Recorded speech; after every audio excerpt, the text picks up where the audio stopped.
We're here to talk about you, but one quick question about your dad. Yeah. Does he look at Williamsburg today, and is it somewhat mind-blowing when it's Chanel and Hermes and Lululemon as the tenants in the area? Does he look at that and say, what the hell happened? Yeah, I think, for him specifically, where I remember we're walking on, I think it was North 6th and Barry, or between Barry and whatever it was.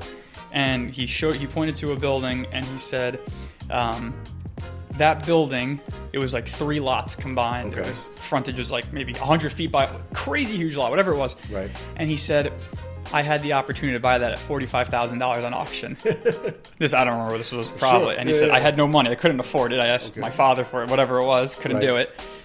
It's probably worth, I don't know how many millions it's today. Oh, please. They pay more than that. You know the phrase. The rent is more than that per month. Correct. Exactly. Welcome again, everybody, to the Zelnik Exchange podcast. I am your host, Corey Zelnik, and today I have the pleasure of spending some time with Adam Kahati. Thank you.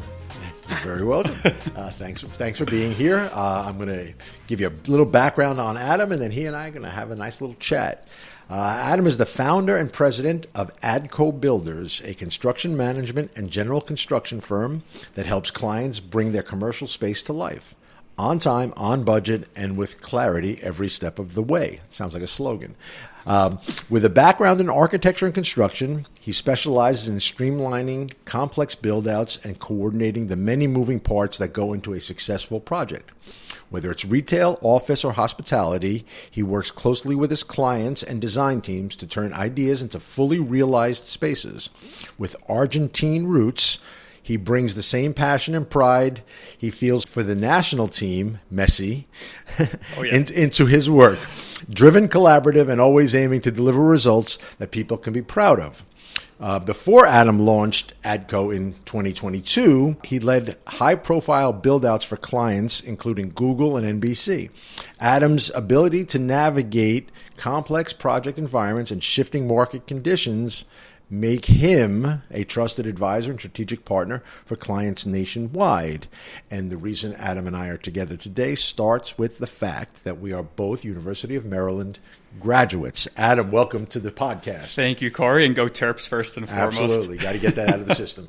Of course. It's great to see you. Great to see you as well.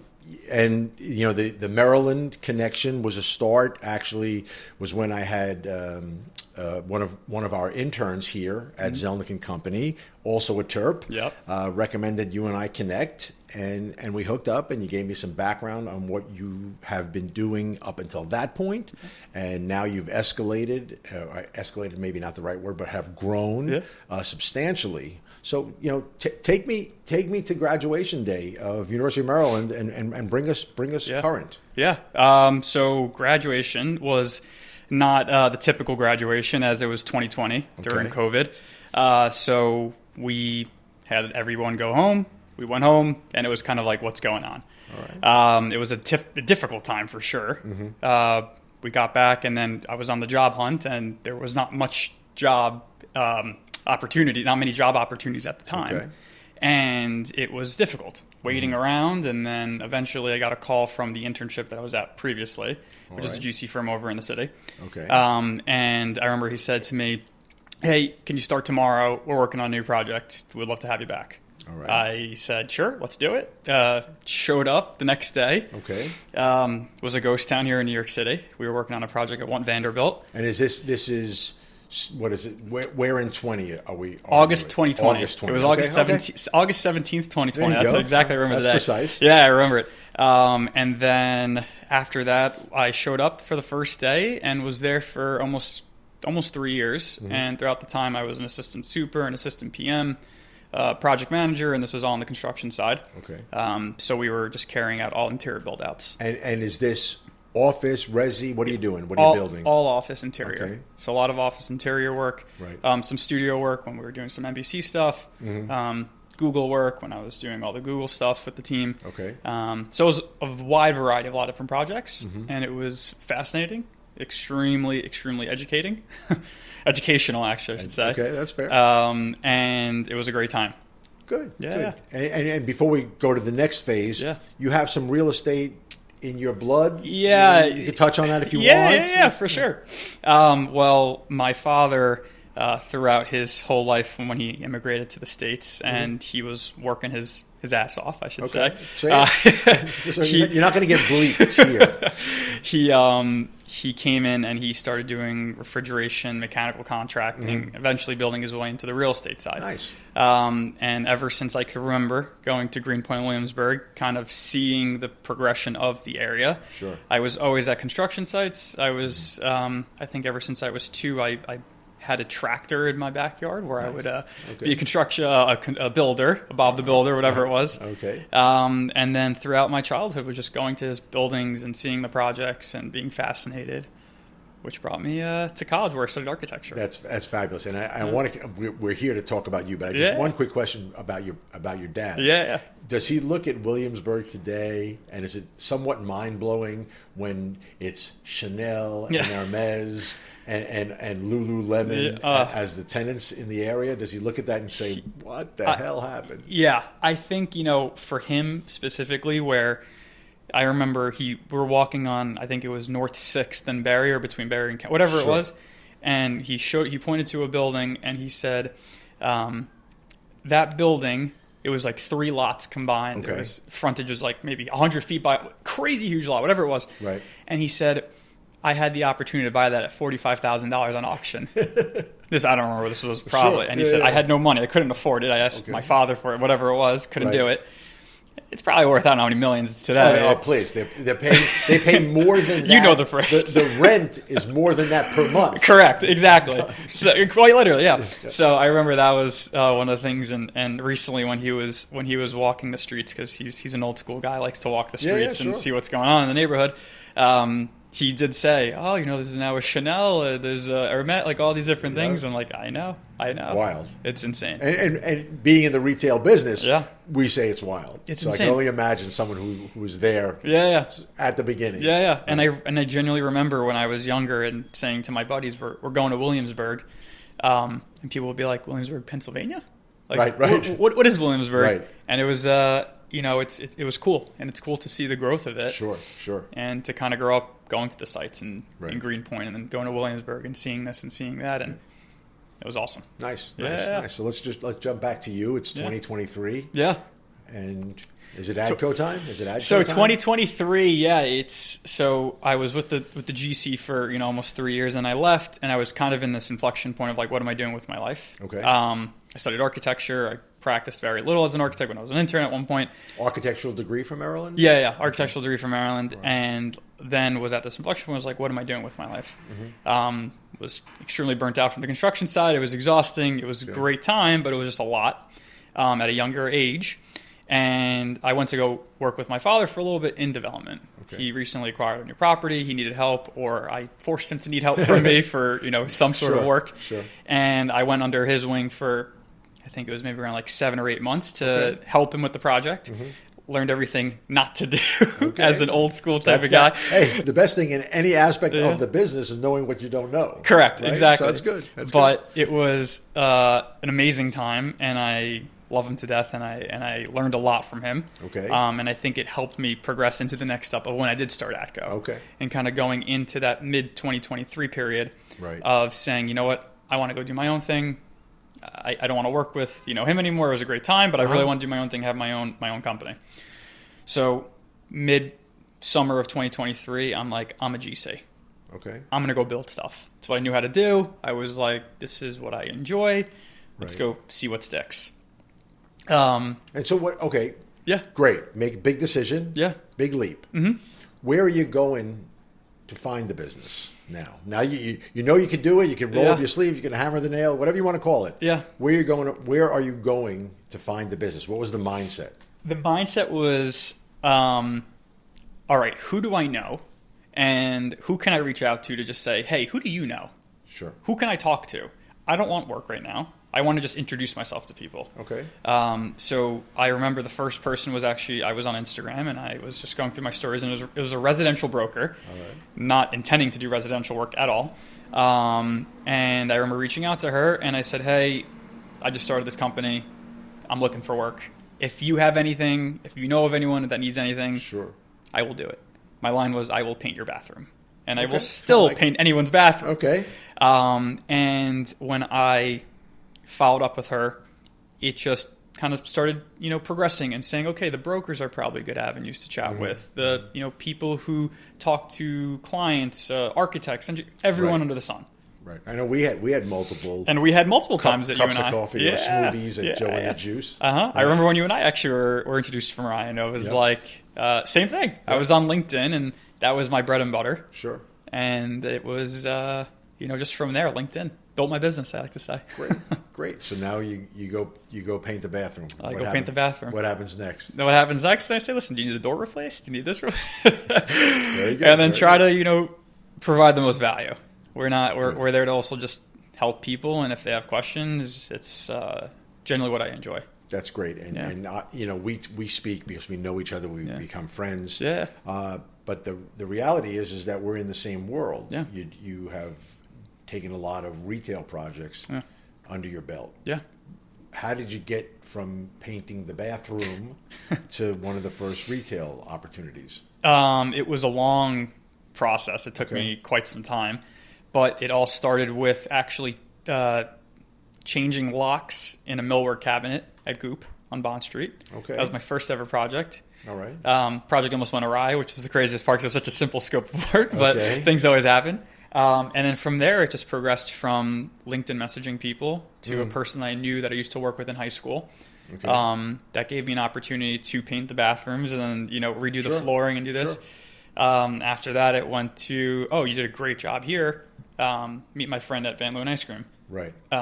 Great. Hey, same thing. So you have a Van Leeuwen, obviously, under your belt. Which one or two have you done? Van Leeuwen, we did the project on the Upper West Side on 98th and Broadway. Nice. That corner space. And then with Van Leeuwen, we also did at Times Square, which was the first one there. Sure. Hanging disco balls from the ceiling.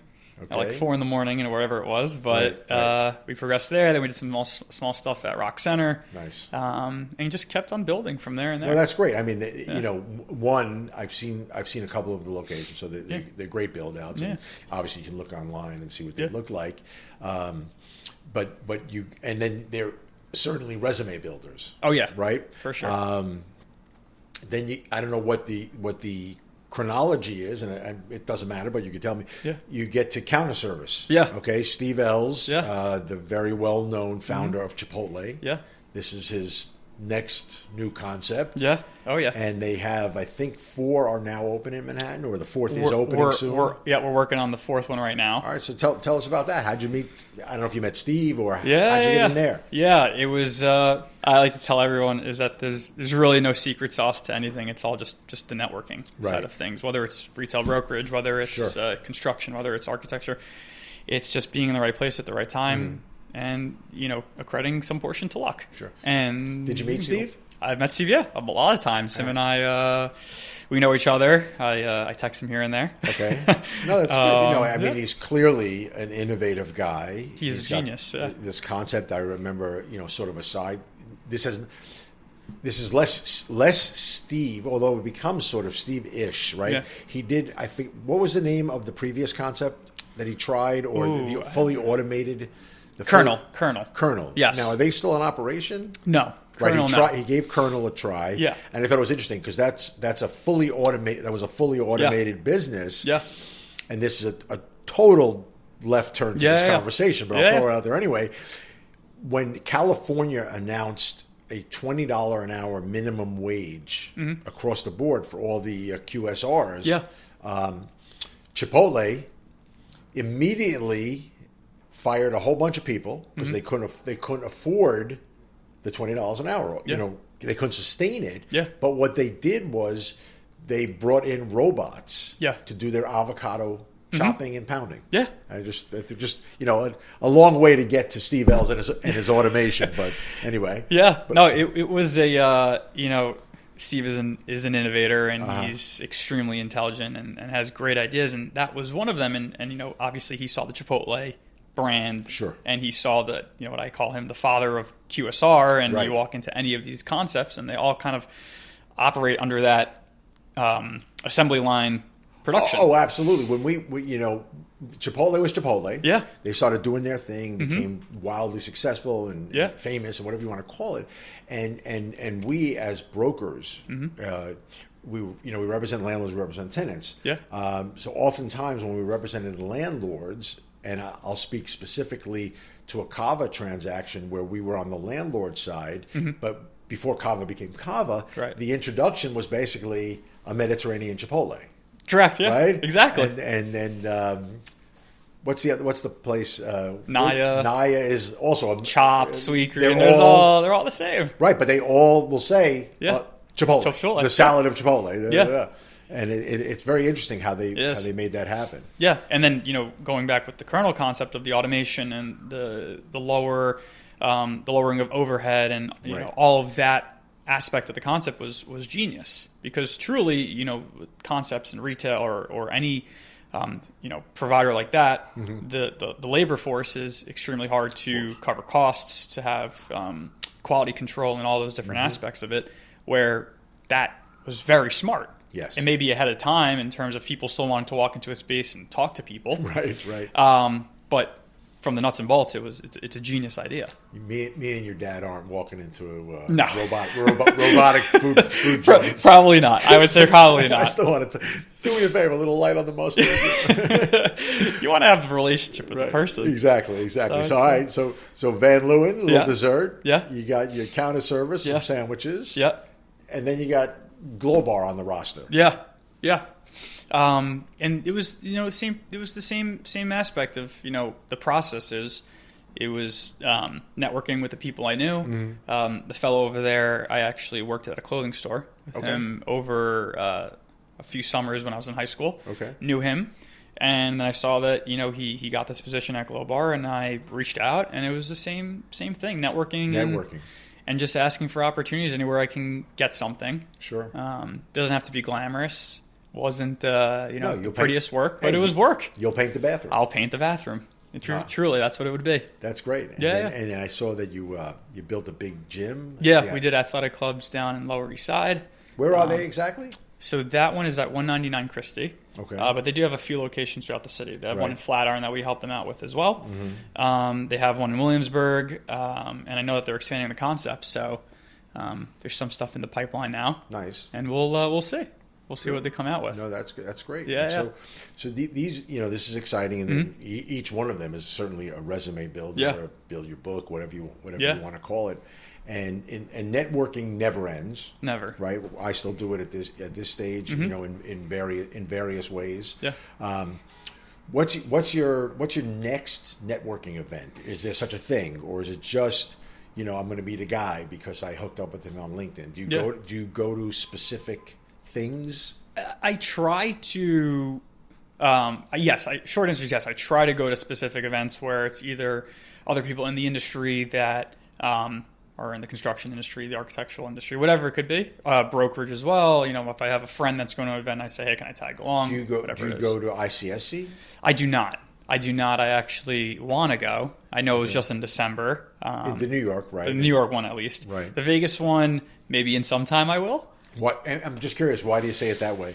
Because it's not that I don't think it's beneficial. I think it's extremely beneficial. I just think at this point right now where all the network that I'm trying to reach is predominantly New York. They do go out there. Yes. But it's like, can I manage to meet them here first before flying out, paying the fees and all that? And truthfully, as a smaller business and let's call it a quote-unquote startup, we have to be careful with finances and making sure that costs are allotted for and all those things. So at this time, it's been working what's working.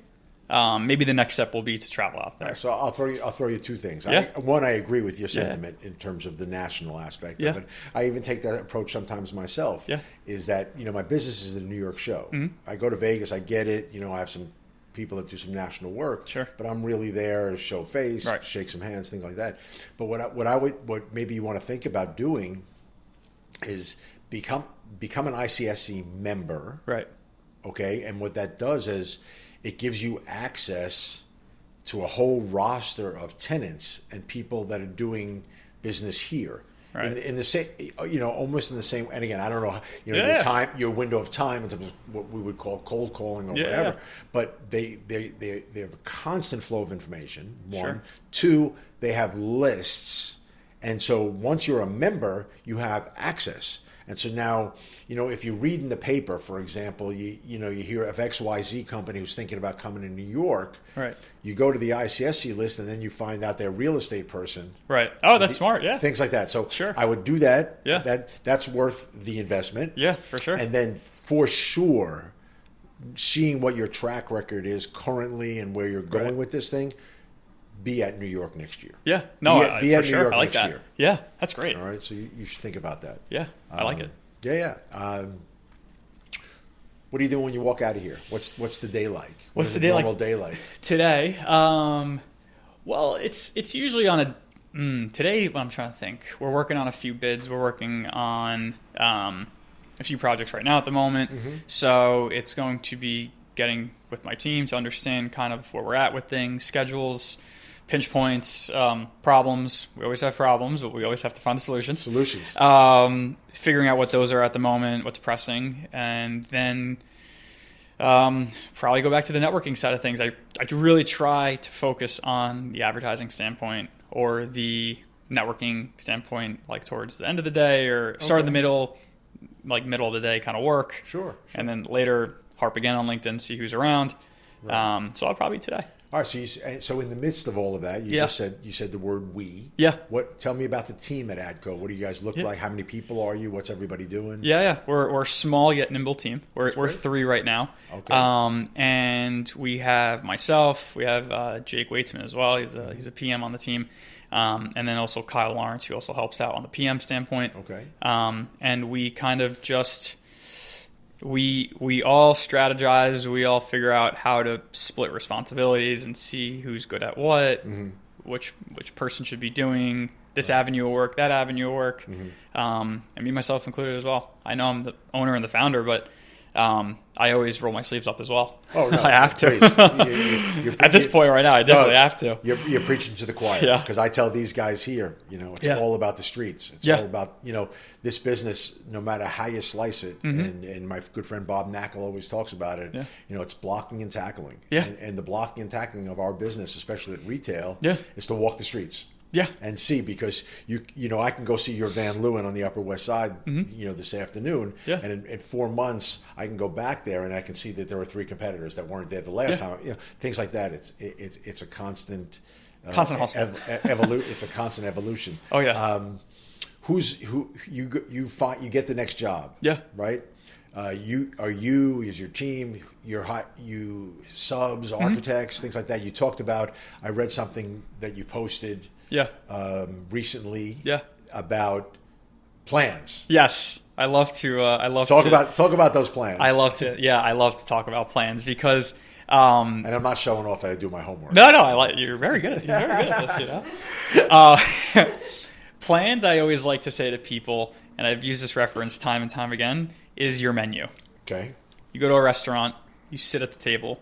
You order your appetizer, your main, your dessert, your drinks. You get the bill. The bills that make sense. That's what the price was on the menu. Okay. When someone approaches me, another person, whoever it is, and says, "Hey, can you price this work up?" There are 1,010 questions already off the bat, because if you say, "Hey, can you change my office fronts?" Sure. What's the spec? How do you want it to be double pane glass, single pane glass? Do you need to have a door sweep underneath for acoustical treatment? Are we making it smaller? Like, there's so many questions to it. Sure. And that's one example. Whereas when you have plans, usually in your pre-con phase where you're doing your schematics, your design development, all of those nuances, you kind of are flushing out those items. Where you're saying the doors should be hollow metal, they should be glass, they should have this type of hardware set. Right. Whereas then when you go to the pricing standpoint, you're pricing your menu. You have this spec from this manufacturer costs X amount of dollars. Now, of course, it's more complex than that's simple. Yeah, of course. But that's like the analogy I like to say is like if you don't have a plan, you don't have a menu. Right. You don't know what you're ordering. You don't know what your price is going to be. Right. So I always like to pinpoint that to a client. They're like, oh, we just want to do this, we want to do that, we want to do this. I get it, but it has to be drawn out. Right. Because in my last post, I said, we walked the scope, which we thought was right, and it was all wrong. Sure. And it's not that we were, not paying attention. It was just that that's what they told us, or that's what we thought they told us. Right. But right here is a great example. There was no menu. There was no drawings. You can't reference something. Right.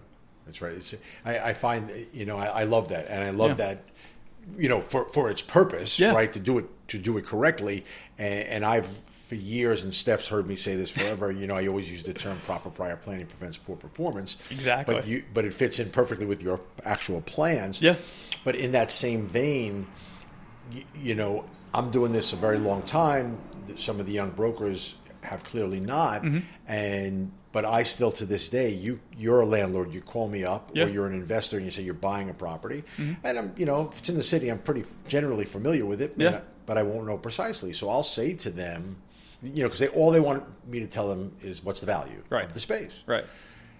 Most of the time, I will say it's worth X with an asterisk. Right. Does it have this? Does it have that? How wide is the front? How deep is the space? Is there a step?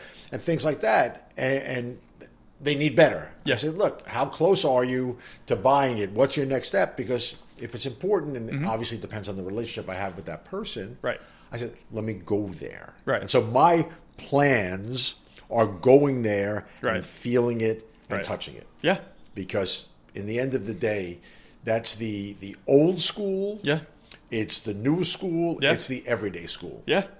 And so that's why, in reading that, it touched me in a certain manner, and I certainly planned to bring it to this discussion. I like that. Yeah. No, and it's what one of my main things I always tell people, because if you don't have it properly planned, you are going to have piss poor production. Exactly. And it's tough, because construction and our built environment are one of those things where there are so many moving parts. There are so many moving parts, whether it's the design side and your expediter, your architect, your engineer, low voltage coordinator, your kitchen equipment, like whoever that side is, to then your construction side, where you have your subs, you have the client subs, if they have anyone specific, and all of these different parts that have to work in harmony. Of course. And then the Department of Building, and you have to get your permit. There's so many things. Well, because it has such a huge, you could say it's a waste of time, or it takes so much time, but at the end of the line, it's really about the economic effect. Yeah. Right? Because time is money. As somebody once said. Yeah. And then like you say, when you allude to the plans, then you're working off something. Correct. Yeah. Okay. And then if you make a change, okay, that's money. Yeah. But we did what you said. Correct. Yeah. And that's the best part, where people sometimes fight us, or and it's an age-old story, this industry, right? Where people say, oh, why is that a change order? And this is an example, the wall's framed up. The client comes in, they say, hey, we want to move the wall another 5 feet. Right. Okay, it's going to be that much money. Yeah. Why? You just have to move it. Okay, you have to remove it. You have to have the labor.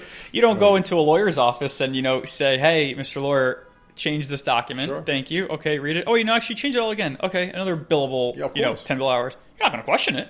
More work. Yeah. It's the same exact thing. They'll still question it. They'll still question it, right? They'll still fight you. Right. But, it's and it's quite prevalent in this industry. Right. And as a younger generation, and a person that started ADCO at a younger age, and I'm still young, and I like to say it because I'm hungry and want to work and keep it going.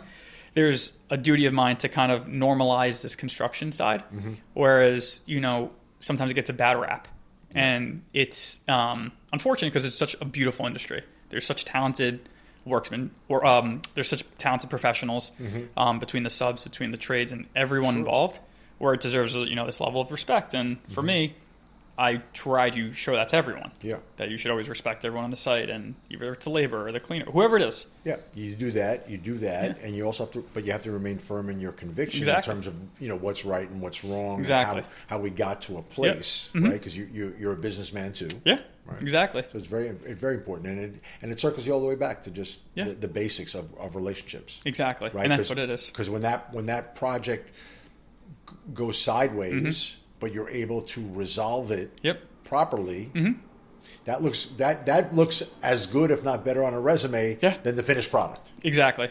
And it's people only see the finished product, but they don't know what it takes to get there. Right. And it's fun to walk into these spaces with your family, my friend, whoever it is, and say, you don't understand how much of a headache that light fixture caused us, or stuff like that. Well, I always joke with Steph about, you never want to know how the sausage was made. No, you don't. That's someone used that reference yesterday with me. I was like, you're so right. You don't want to know. Yeah. No. And it definitely correlates to, I think, both of our industries, where it's totally nonstop. Totally. Yeah, that's great. I think that. I was excited. I just want you to know, as we work towards the end of the conversation, I was really excited to have you up here for a couple of reasons. One, I've gotten to know you, and I like you a lot, and I think your work is great, and I wanted to, promote you as best I can possibly do in whatever manner. But I think that you have tremendous tailwinds, and your finished product, although we didn't know how they got there. We don't know how it got there. are fabulous. I know that, and your personality and your business acumen are on point. Thank you. And I want to thank you for your time, and I want to wish you continued and great success in the future. No, of course. And the last thing I want to say, I also want to shout out all the people that we work with, right? The talented partners, whether it's the brokers or the architects, the engineers, the consultant, whoever's on a project with ADCO, or we genuinely appreciate it, because it's a team effort at the end of the day. We're one puzzle piece to the whole thing, but it's a true collaborative effort. So we wouldn't be able to, at least I wouldn't be able to get anywhere where I am today, and hopefully a lot more growth is in the future without all these people that have given us opportunities and all that. So excellent. Truthfully thankful to everyone. Adam Kahati, thanks for spending time with us. Thank you, Corey. Thank you.